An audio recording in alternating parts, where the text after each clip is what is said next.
On the Las Vegas Strip, most resorts feel predictable. Straight hallways, vertical elevators, rooms stacked like filing cabinets. Then you step into Luxor, and something is off. It doesn't just look like a pyramid, it behaves like one. A vast hollow atrium where the air shifts, sound warps, and distance bends. Even the ride up is angled. Its inclinator elevators pull you into the geometry. Built in the early 1990s as black glass spectacle, crowned by a sky-marking beam, Luxor's shape also hides a cost. Slanted walls steal space, heat and sunlight strain systems, and renovations turn slow, expensive, and trapped by the angles. Original vision behind the pyramid concept. When Luxor was announced in late 1991, it wasn't pitched as another hotel. Circus Enterprises wanted a landmark, something you could recognize instantly from a moving car, an airplane, or a TV commercial. Internally, the plan was even nicknamed Project X, which says a lot about the mindset. Build the weirdest shape on the Strip, then make the city talk about it.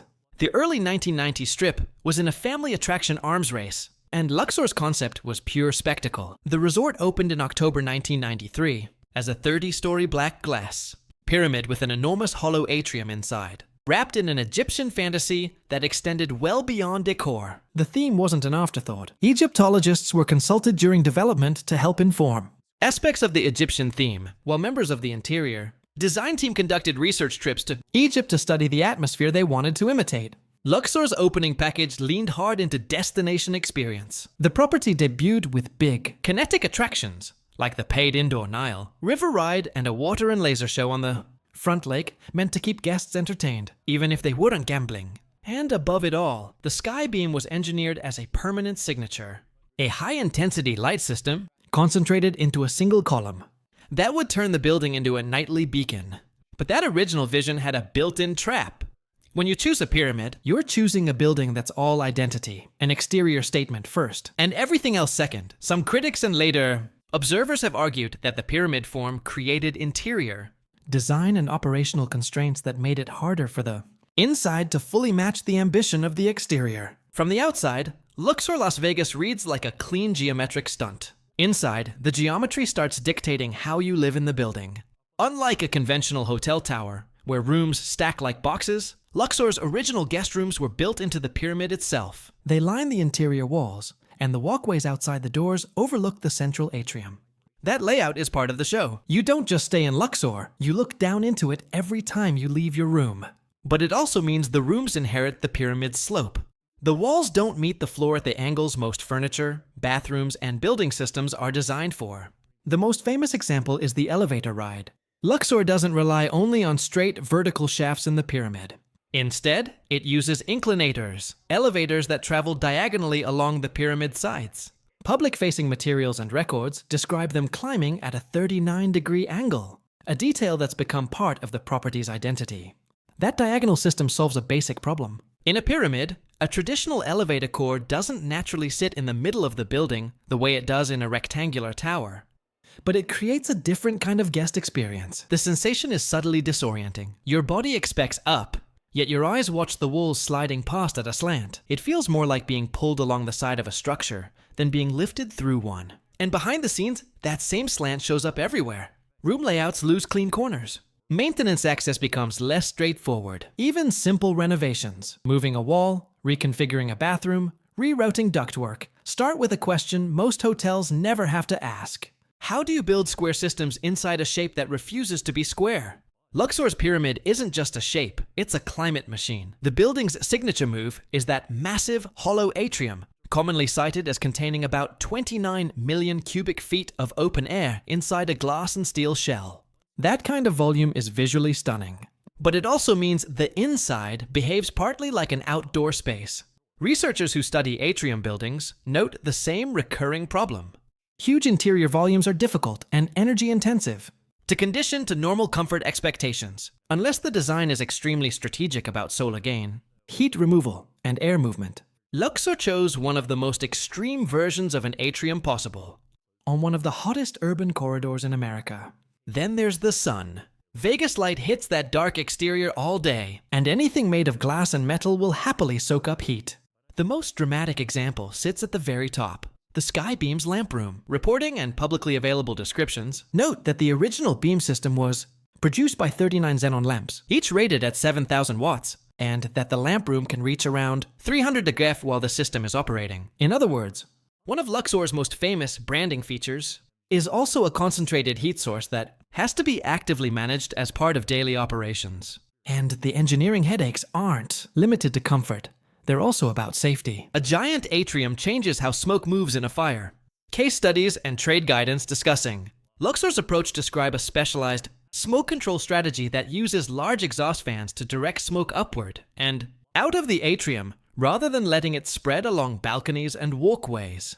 That's not an optional flourish. It's the kind of system you design when standard high-rise assumptions don't fit the geometry. So when Luxor feels different, it's not only the theme, it's physics.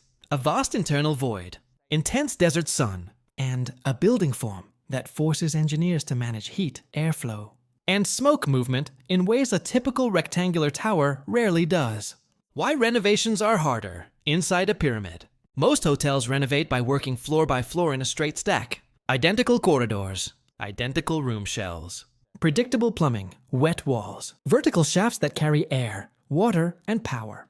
Luxor Las Vegas's pyramid breaks that template. Why renovations are harder inside a pyramid. Most hotels renovate floor by floor in a straight stack. Identical corridors, identical room shells, predictable wet walls, and clean vertical shafts for air, water, and power. Luxor's pyramid breaks that template. As the building rises, the floors step inward, so full vertical repetition is limited. Ceiling lines and service runs must follow the slope. Millwork, drywall angles, and maintenance access are literally shaped by the form. Luxor still leans into the slanted walls because the geometry is part of the guest room experience. 2 conventional towers were added in 1996, bringing nearly 2,000 rooms in a more standard, repeatable layout, easier to renovate and upgrade.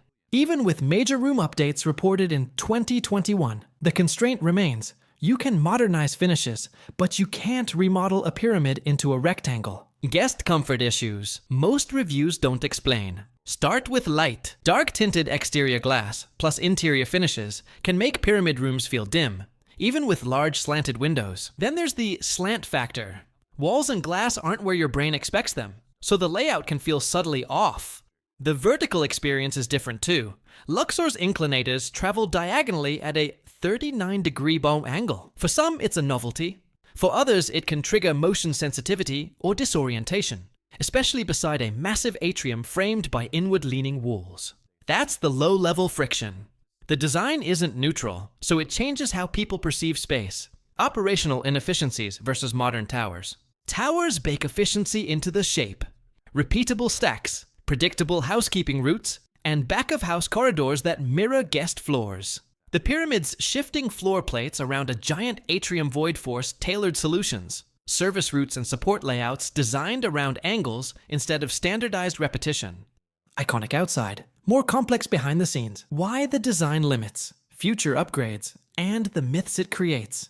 Luxor can refresh carpet, furniture, bathrooms, but the pyramid fixes structure and major system placement in ways that are harder to rework than a rectangular tower. Upper floors narrow, reducing usable area and layout flexibility versus uniform tower plates. That reality fuels myths. Curses, it's built wrong, or the beam is just a spotlight. In truth, the quirks are engineered responses, like inclinators built for sloped faces. The original Skybeam system described as 39 xenon lamps and mirrors focusing into one column, creating intense heat in the lamp room, and specialized smoke control exhaust systems designed to pull smoke up and out of an atrium where standard high-rise assumptions don't fit. Luxor isn't cursed. It's constrained, and that's the price of an icon. Luxor is Vegas distilled, a geometric pyramid scaled to a city block, built to house thousands in engineered illusion. It became a landmark, Skybeam, atrium, the building as the show. But time reveals the trade-off. Pyramids don't flex like towers. Renovations must obey fixed angles, shifting floor plates, tricky heat and light, specialized systems, operational complexity. Luxor's lesson: bold design makes history, but can trap a building in its own identity. Refresh the carpet, yet the pyramid's geometry stays.